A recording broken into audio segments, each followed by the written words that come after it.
Every mystery has a center, a place where all the fractures begin. At Fort Bragg, the violence, the overdoses, the disappearances, they weren't scattered accidents. They radiated outward from something deeper, something hidden, a force that didn't just kill, it spread. It was a system, a network that operated in shadow, quiet and protected by the very institutions designed to contain it. It thrived not in chaos, but in structure. It adapted, it learned, and over time, investigators began to glimpse it, just enough to define the edges of something dark and criminal. The Fort Bragg Cartel. Veteran and journalist Seth Harp began to trace the hidden architecture behind Fort Bragg's long pattern of unexplained deaths. It started with a re-examination of Mark Leshekar, where unofficial statements outlined an argument with Levine on the day of his death about missing cash and a quantity of white powder. From there, the thread unraveled. Levine had moved forward, connected with Dumas and Huff, a former North Carolina state trooper turned Los Zetas operative.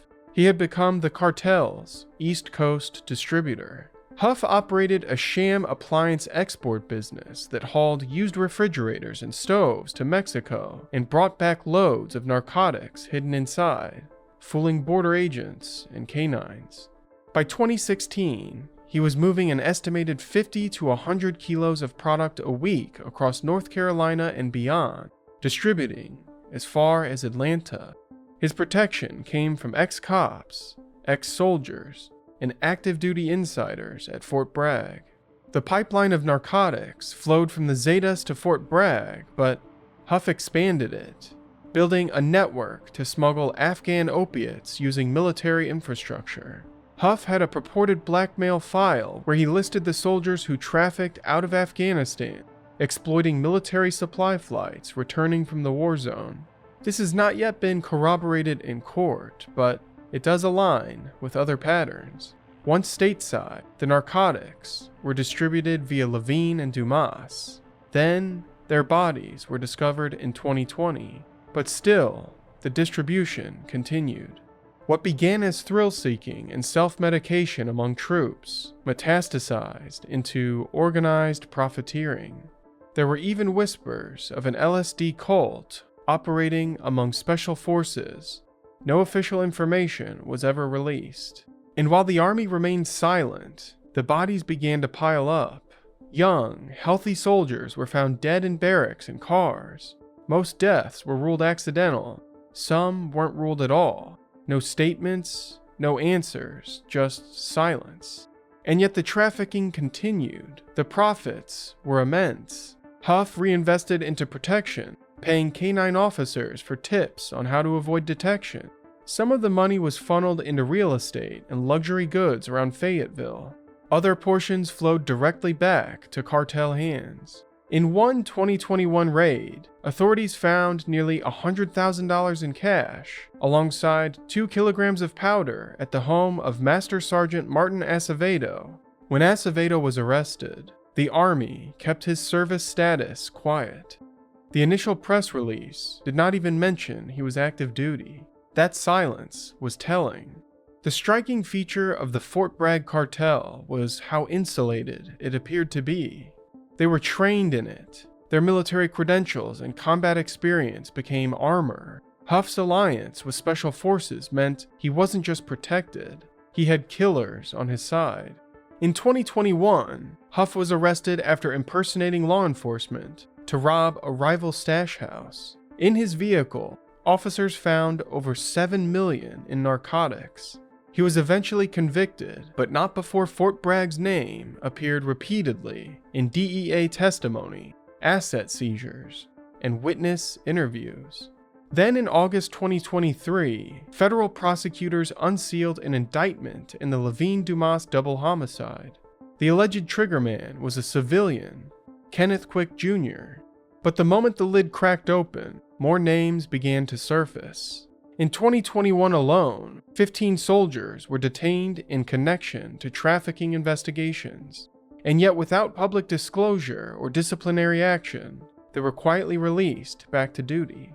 This was no longer about addiction. It was about control.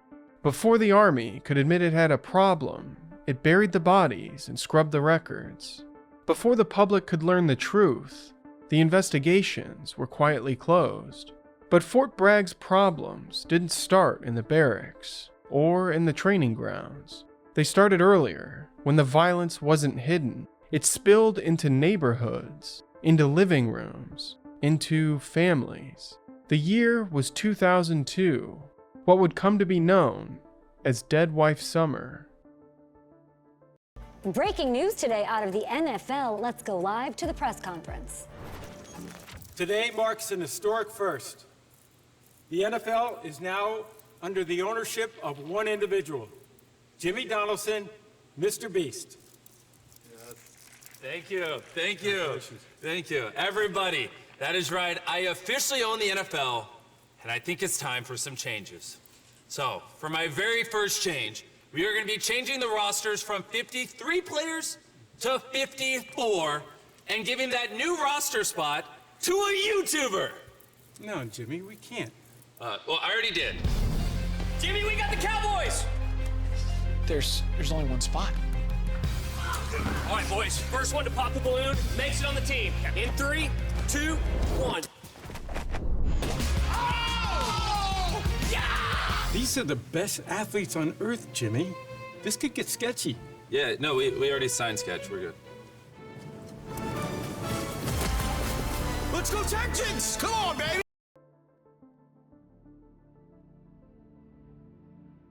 What existed beneath Fort Bragg had surfaced decades earlier.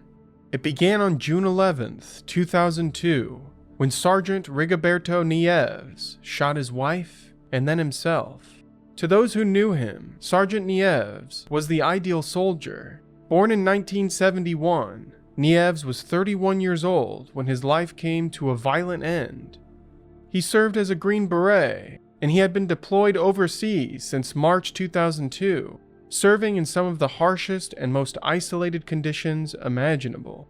He formally requested early leave to return home, citing a pressing need to address mounting personal issues. Nieves returned not as a soldier relieved from combat duties, but seemingly burdened by something deeper and darker. Friends and family immediately noticed that the usually composed and quiet Green Beret seemed different, withdrawn, restless. On June 11th, relatives in the basement of their home on Stony Point Road overheard their intense and ongoing arguments. The family stayed downstairs, scared to intervene. Whatever was unraveling above them, it didn't feel like something they could stop. Around 8:30 p.m., 2 sudden gunshots shattered the uneasy silence of the house. Alarmed relatives rushed upstairs to find the door locked from the inside. Calls to both of them went unanswered, and panic rapidly escalated. Family members tried to force the bedroom door but were unsuccessful. Fearing the worst, they called the Fayetteville police around 10 p.m. Responding officers forced entry into the master bedroom. Inside, 28-year-old Teresa lay lifeless on the bathroom floor, killed by a single gunshot wound. Rigoberto was found dead nearby on the bedroom floor, his Glock 40 caliber pistol beside him. Within 24 hours, authorities publicly speculated that marital conflict had been the trigger. Toxicology reports found no drugs or alcohol in their systems, only deepening the mystery. But for those who knew them, that explanation rang hollow. Relatives, friends, and fellow soldiers described Nieves as calm and devoted to his family. There was no history of domestic violence, no legal trouble, no restraining order, nothing to suggest what was coming. It seemed senseless, a man unmade, their young daughter suddenly orphaned. But as the weeks wore on and more murders followed, it became clear this wasn't just a tragedy. It was the start of something much worse. On June 29, 2002, A warm North Carolina summer night, neighbors on Willowbrook Drive, just west of Fort Bragg's southern training area, heard the muffled sounds of an argument. Within hours, Jennifer Wright, a 34-year-old military spouse and mother of 3, had vanished without a trace. Her husband, Master Sergeant Bill Wright, told police that his wife had left their home to visit friends, but she never returned. Nearly 3 weeks passed. It was only when investigators began pressing Wright more forcefully that his story crumbled. The horrific truth emerged. In a chilling confession, Wright described strangling his wife during a heated argument in their master bedroom. The fight, he said, had spiraled out of control, driven by arguments over finances, frustration at his frequent deployments, and her talk of separation. Wright admitted that he had killed her with his own hands. In an effort to cover up his crime, he had placed her body inside a large Rubbermaid container, hiding it initially inside their home, allowing it to remain undetected as law enforcement repeatedly questioned him. After 20 days, Wright finally transported the container with her body to an isolated stretch of Fort Bragg's training grounds near Plank Road, digging a shallow grave beneath the pines and quietly burying her remains. Authorities immediately found the burial site, exhuming her partially decomposed body later that same day. On August 23, 2002, Wright died in his jail cell, unable to face justice for his crimes. He left behind no note, only haunting questions for investigators, his children, and her grieving relatives. But friends and soldiers from Wright's unit remembered him as a calm and steady professional, known for reliability and competence. Deployed to Afghanistan from late 2001 until March 2002, Wright had operated under conditions of intense stress, isolation, and prolonged exertion. Upon returning home, his unit observed troubling changes. Wright appeared exhausted, plagued by insomnia and episodes of irritability. It would only be weeks later when another shocking crime unfolded near Fort Bragg. The deadly summer was far from over. On July 9th, 2002, flames tore through the quiet night in Ray Circle, a modest community of rented trailers in Cumberland County, North Carolina, just 4 miles south of Fort Bragg. At around 1:50 a.m., Cumberland County firefighters arrived, extinguishing the blaze quickly, but uncovering a far darker scene inside. Planet Fitness now has even more best-in-class strength equipment. Join today for $1 down and save. We're stepping it up. We're not slowing down. Finding new face. New focus. Love that new equipment smell. So, you in? Join the club today. Save $28 or more when you join for just $1 down, $15 a month. Planet Fitness. We're all strong on this planet. 21 area locations. Find your nearest club and join today. Deal ends September 12th. I'm Carol. I'm 63. My name is Cindy. I'm Peg. I'm 62 years old. I have to tell my age? Yes, ma'am. Who said that? Okay, girl.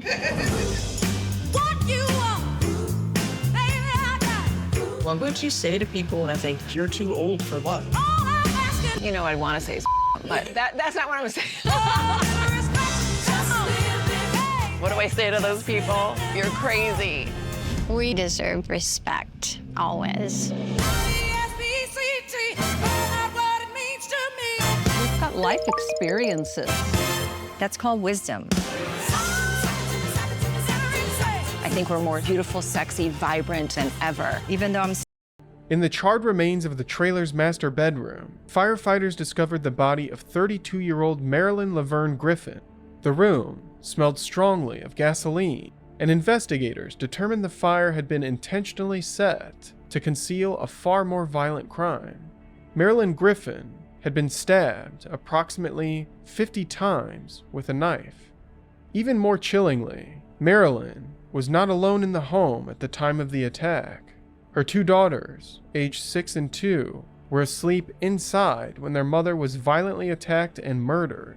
Miraculously, both girls managed to escape, running terrified and barefoot to seek refuge with neighbors. By dawn, detectives had identified their prime suspect, Marilyn's estranged husband, 28-year-old Sergeant Cedric Ramon Griffin, an active duty soldier at Fort Bragg. Griffin was taken into custody on the same day of the murder. He was charged with first-degree murder, first-degree arson, and 2 counts of attempted murder. In March 2005, on the very first day of his capital murder trial, he pleaded guilty to all charges. In exchange for his plea, Griffin was sentenced to life in prison without parole, narrowly avoiding the death penalty.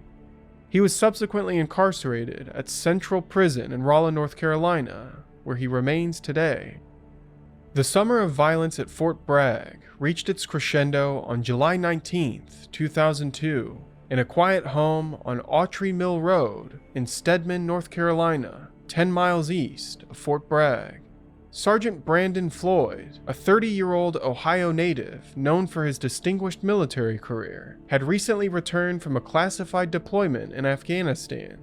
Floyd served in Delta Force, and his professional life was marked by extraordinary competence, bravery, and resilience under pressure. Yet at home, his personal life had begun coming apart. On the afternoon of Friday, July 19th, neighbors near the Floyd family residence reported hearing a heated argument coming from inside the home. Friends later revealed to authorities that Andrea Floyd, the 29-year-old spouse, had recently asked for a divorce, marking a breaking point that appeared too difficult to endure. At approximately 4:30 p.m. that day, neighbors heard the unmistakable sound of multiple gunshots and immediately dialed 911. Cumberland County deputies arrived swiftly, entering the home to find a horrific scene. Andrea lay lifeless in the master bedroom with a fatal gunshot wound. Nearby, Floyd was discovered dead, the firearm nearby. Although this brought a conclusion to the terror of dead wife summer, something about these killings felt off. The violence, the uniformity. The Army launched an internal investigation. A 19-member epidemiological team dispatched to Fort Bragg in August 2002. Their mission was to identify whether the base was dealing with a pattern or a coincidence. They called it EPICON, and one of the first variables they looked at was pharmaceutical exposure. 3 of the 4 soldiers, Nieves, Wright, and Floyd, had recently returned from deployments to Afghanistan, and all 3 had been prescribed the same drug, mefloquine, also known by its brand name, Lariam. It was standard issue at the time, an anti-malarial handed out to troops operating in high-risk areas, just 1 pill a week to prevent the disease, but Lariam came with a cost. Reports going back years had linked it to severe side effects, paranoia, insomnia, hallucinations, aggression. The EPICON report, released in November 2002, acknowledged Lariam's risk profile. It listed psychosis and aggression as possible side effects. Still, the